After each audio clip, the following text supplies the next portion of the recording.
Friends, today I am going to talk on a cell organelle called mitochondria.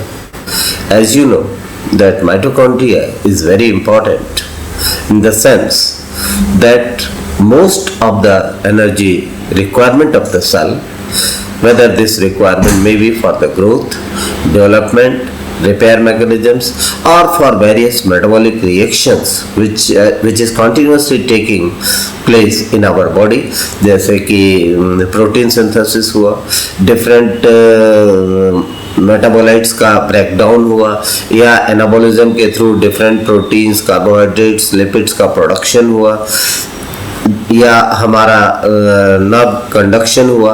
During all these processes energy is required and most part of this energy comes from the mitochondria.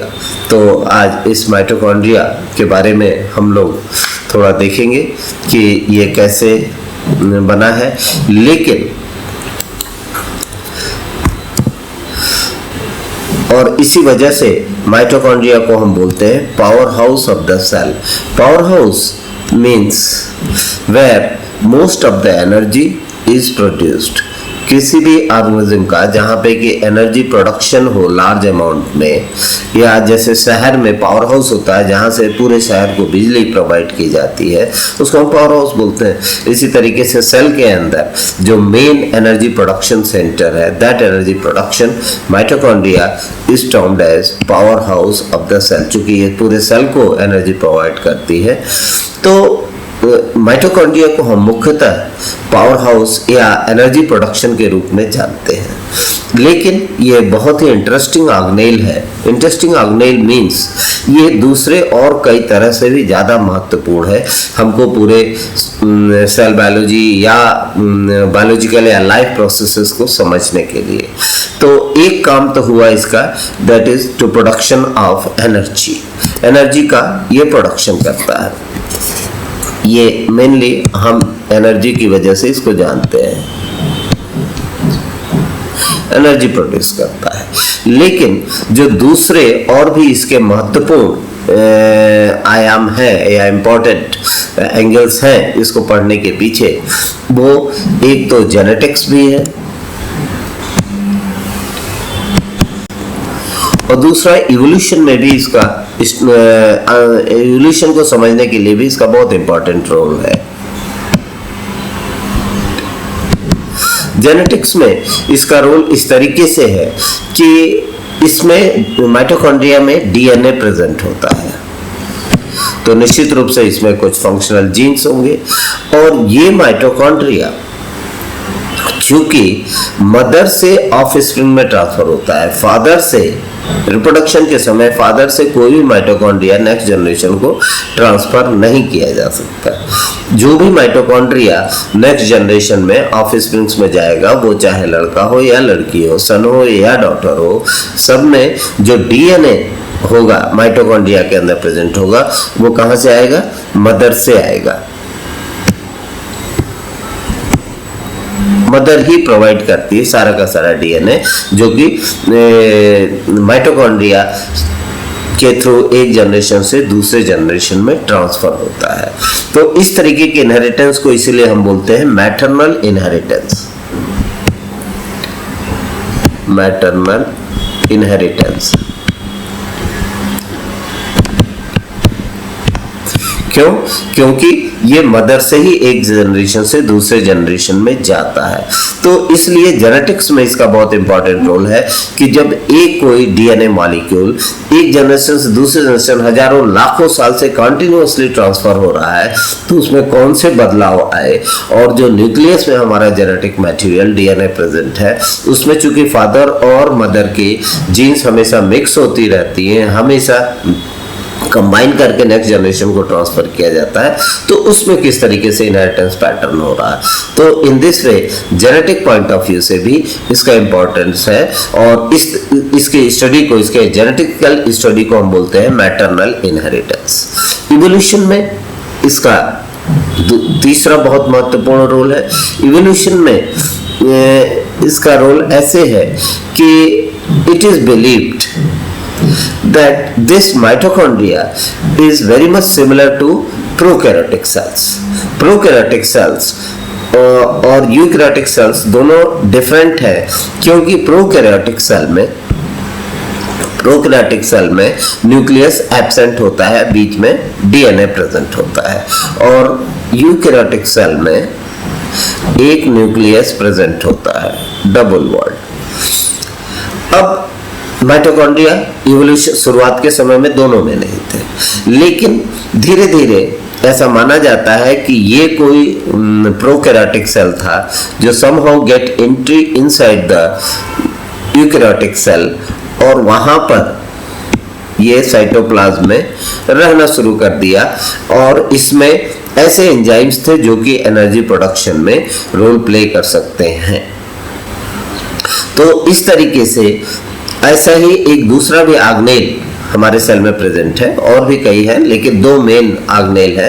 Chloroplast, उसकी भी कहानी कुछ ऐसे है कि वो भी शुरुआत में एक प्रोकैरियोटिक सेल था, and somehow it get entry into the eukaryotic cell, और दोनों के दोनों आज के यूकैरियोटिक सेल में सिम्बायोटिक रिलेशनशिप के फॉर्म में रहते हैं कि कुछ फायदा यदि क्लोरोप्लास्ट और माइटोकॉन्ड्रिया को हमारे यूकैरियोटिक सेल से मिल रहा है, तो कुछ फायदा हमारे सेल को मिल रहा है। हमारे सेल को कैसे मिल रहा है कि हमें एनर्जी मिल जा रही है, क्योंकि माइटोकॉन्ड्रिया अभी मैंने बताया कि एनर्जी प्रोडक्शन में मेन रोल है।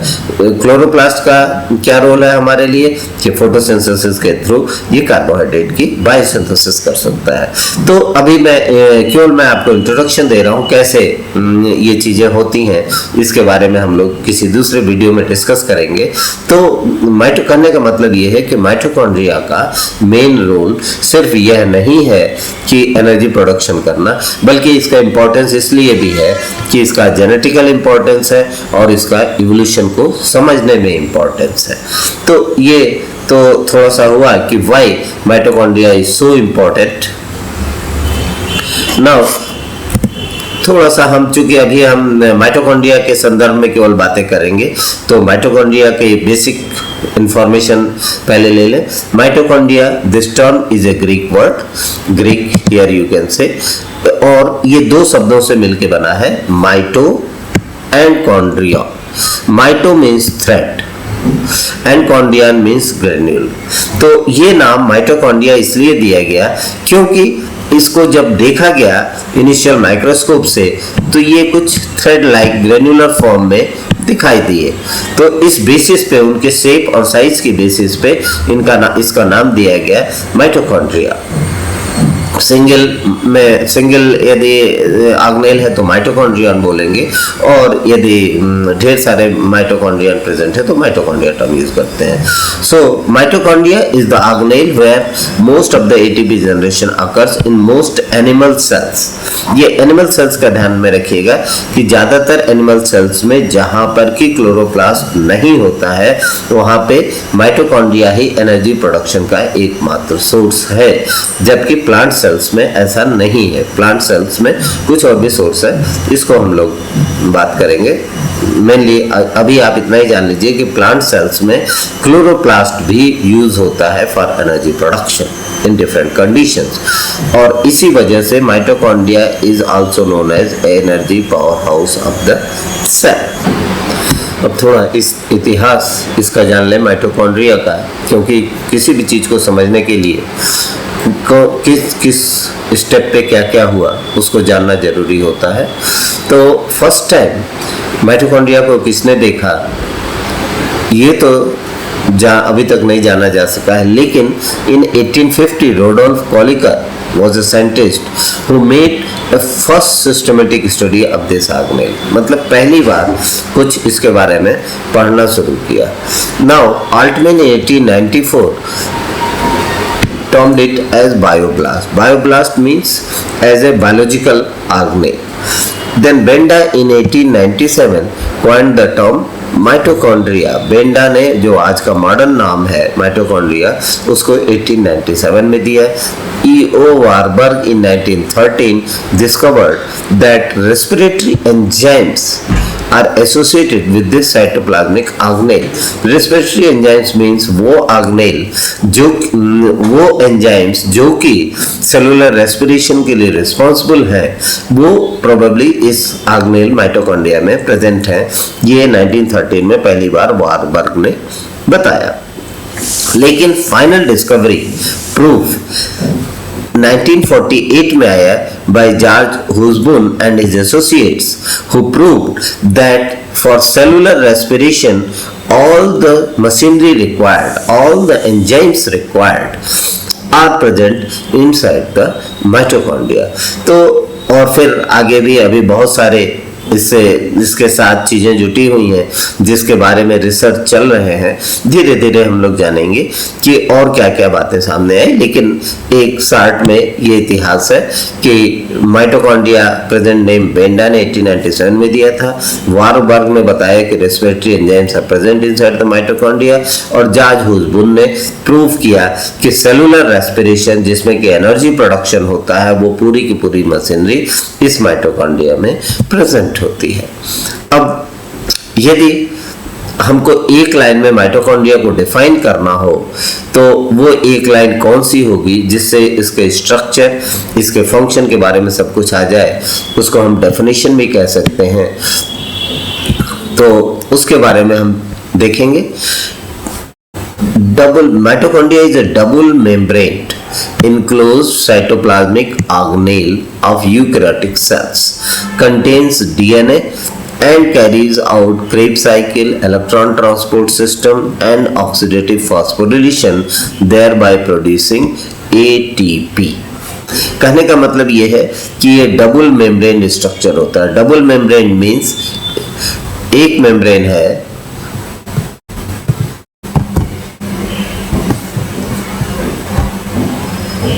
डबल मेम्ब्रेन मीन्स कि एक ये मेम्ब्रेन है माइटोकॉन्ड्रिया का और इसके नीचे एक और मेम्ब्रेन प्रेजेंट होता है, कुछ इस तरीके से, इन दिस वे। तो एक तो ये आउटर मेम्ब्रेन हो गई और दूसरी ये इनर मेम्ब्रेन हो गई। तो इस तरीके से mitochondria is double membrane structure. अब enclosed in cytoplasmic organelle means ये माइटोकॉन्ड्रिया यूकैरियोटिक सेल्स में एक तो प्लाज्मा मेम्ब्रेन होगा, सेंटर में न्यूक्लियस होगा, और न्यूक्लियस और प्लाज्मा मेम्ब्रेन के बीच को में जो फ्लूइड प्रेजेंट है उसको हम साइटोप्लाज्म बोलते हैं। उस साइटोप्लाज्म में ये माइटोकॉन्ड्रिया इज प्रेजेंट। तो इसकी लोकेशन भी इस डेफिनेशन में आ गई कि साइटोप्लाज्मिक ऑर्गेनेल है और ये केवल यूकैरियोटिक सेल्स में प्रेजेंट होता है। साथ में एक और बात आई कि इट कंटेन्स डीएनए, इसके में बीच में डीएनए भी प्रेजेंट होता है।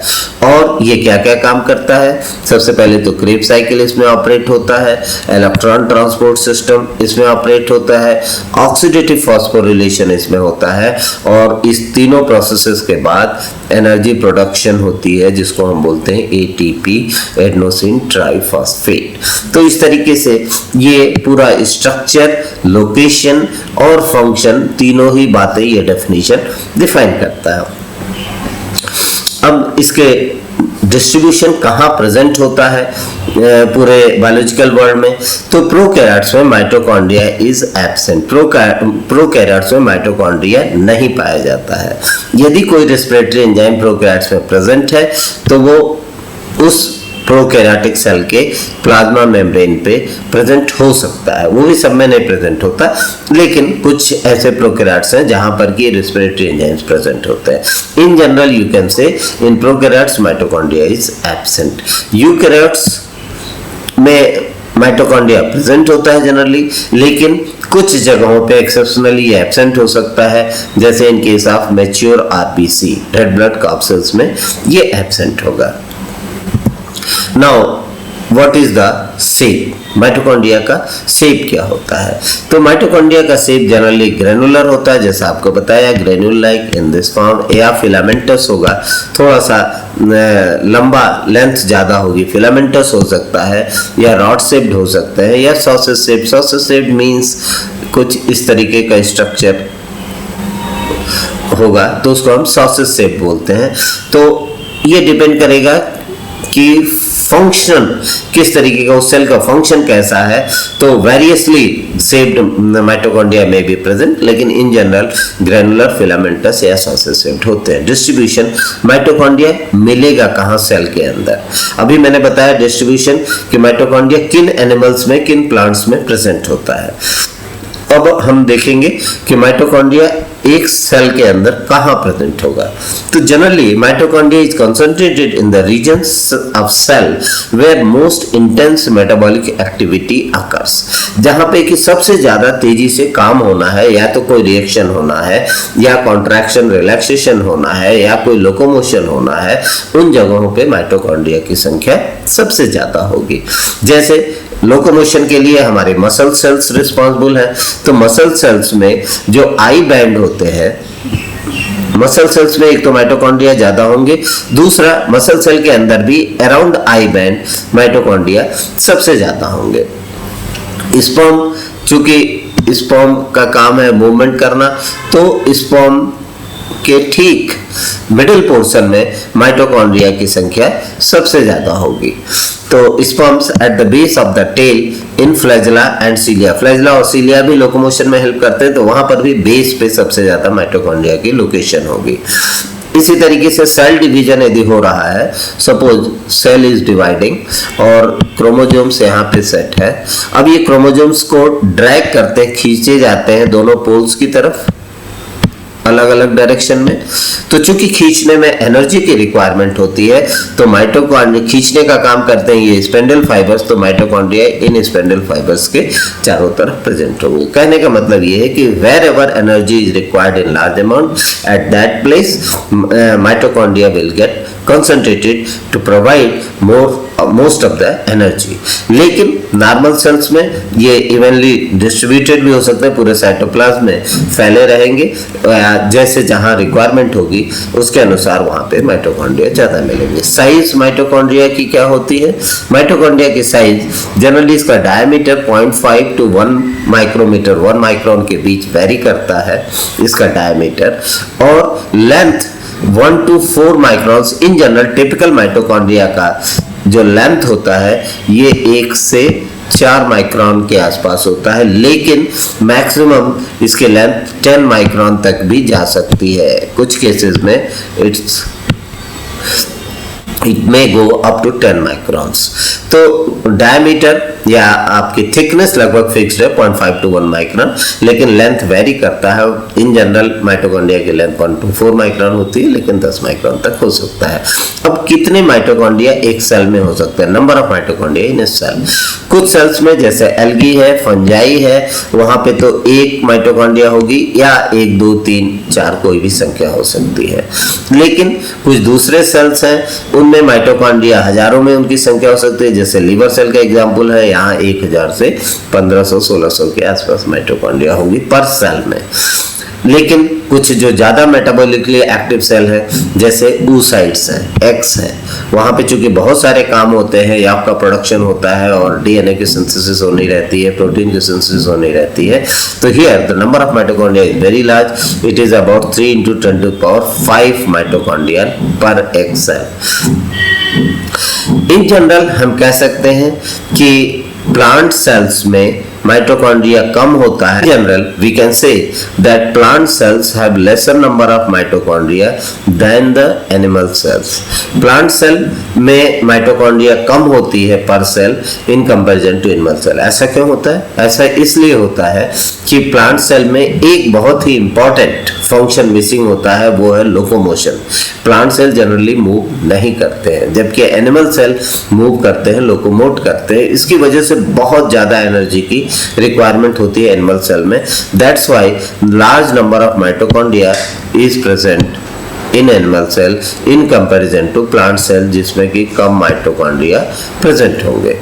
लेकिन एक दूसरे साइंटिस्ट हैं जो न्यू रिसर्चेज आ रही हैं, उसके अकॉर्डिंगली हॉफमैन और चार्लेट ने पहली बार ये बताया कि हर सेल में केवल एक ही mitochondria, single large extensively branch mitochondria present होती है। एक माइटोकॉन्ड्रिया होगी, सिंगल होगी, लेकिन उसको फिलामेंटस लंबी चौड़ी होगी और ब्रांच्ड होगी। हर सेल में एक ही माइटोकॉन्ड्रिया होती है। Suppose that this is the cell, तो जो और ये न्यूक्लियस है, तो ये माइटोकॉन्ड्रिया इस तरीके से फैला रहेगा पूरे सेल में और इसकी ब्रांचेज भी होंगी। तो एक ही माइटोकॉन्ड्रिया होगा और ये माइटोकॉन्ड्रिया बीच बीच में कभी कभी ये टूट भी सकते हैं, एक दूसरे से अलग भी हो सकते हैं और फिर वापस जुट भी सकते हैं। तो फ्यूजन और फिशन एक कॉन्टिन्यूअस प्रोसेस है और इस स्थिति में नंबर बताना माइटोकॉन्ड्रिया के कि इतने हजार हैं या इतने लाख हैं, ये इसका कोई मतलब विशेष नहीं रह जाता है, क्योंकि नंबर कभी भी फ्यूजन की वजह से कम हो सकते हैं और फिशन की वजह से बढ़ सकते हैं। तो ये बहुत ही लेटेस्ट इंफॉर्मेशन है as far as number is concerned of the mitochondria। अब प्रोकैरियोटिक सेल में एरोबिक रेस्पिरेशन की स्थिति क्या है, थोड़ा सा हम इसे जान लें। वैसे इन जनरल तो माइटोकॉन्ड्रिया के प्रेजेंस और एब्सेंस से पूरे बायोलॉजिकल वर्ल्ड को दो पार्ट में बांट दिया गया है। एक तो वो ऑर्गेनिजम्स हैं जिसमें कि माइटोकॉन्ड्रिया प्रेजेंट होता है, उसको हम बोलते हैं एरोबिक, दिस वन। और एक वो ऑर्गेनिजम्स है जिसमें कि माइटोकॉन्ड्रिया नहीं प्रेजेंट होता है, उसको हम बोलते हैं एनारोबिक, ANAEROBIC, एनारोबिक। तो इस तरीके से पूरा बायोलॉजिकल वर्ड दो पार्ट में, वो प्लांट हो एनिमल हो, एरोबिक और anaerobic, depending on the presence और एब्सेंस ऑफ माइटोकॉन्ड्रिया। एरोब्स में माइटोकॉन्ड्रिया प्रेजेंट होगा और एनारोब्स में माइटोकॉन्ड्रिया एब्सेंट होगा। प्रोकैरियोट्स में इन जनरल जिसको हम कहते हैं कि एनारोबिक होते हैं, लेकिन कुछ प्रोकैरियोटिक सेल्स ऐसे हैं जिसके साइटोप्लाज्म और प्लाज्मा मेम्ब्रेन में प्रोकैरियोटिक सेल के they perform the same function as the mitochondrial matrix. जैसे माइटोकॉन्ड्रियल मैट्रिक्स यूकैरियोटिक सेल में काम करता है, उसी तरीके से प्रोकैरियोटिक सेल का प्लाज्मा मेम्ब्रेन और साइटोप्लाज्म सेम एंजाइम्स होते हैं, सेम फंक्शन, क्रेब्स साइकिल और इलेक्ट्रॉन ट्रांसपोर्ट सिस्टम ऑपरेट होता है। और उसके लिए जो एंजाइम्स की रिक्वायरमेंट होती है वो प्रोकैरियोटिक सेल के साइटोप्लाज्म में प्रेजेंट होंगे और उसके प्लाज्मा मेम्ब्रेन में प्रेजेंट होंगे। तो इस तरीके से इलेक्ट्रॉन ट्रांसपोर्ट सिस्टम के एंजाइम्स में also be present in prokaryotic cells also. तो ये तो हुआ इंट्रोडक्शन अबाउट माइटोकॉन्ड्रिया। अब इसके अल्ट्रा स्ट्रक्चर के बारे में हम दूसरे वीडियो में देखेंगे, अल्ट्रा स्ट्रक्चर क्या होता है, फिर फंक्शनल पॉइंट ऑफ व्यू से किसी और वीडियो में देखेंगे, और Krebs cycle, electron transport system specifically हम किसी और वीडियो में, क्योंकि वीडियो बहुत लंबा हो जा रहा है, इसलिए अब इसको यहीं पे इंट्रोडक्टरी पार्ट को यहीं पे खत्म करते हैं। नेक्स्ट वीडियो में I will deal with the ultra structure of mitochondria. Thank you.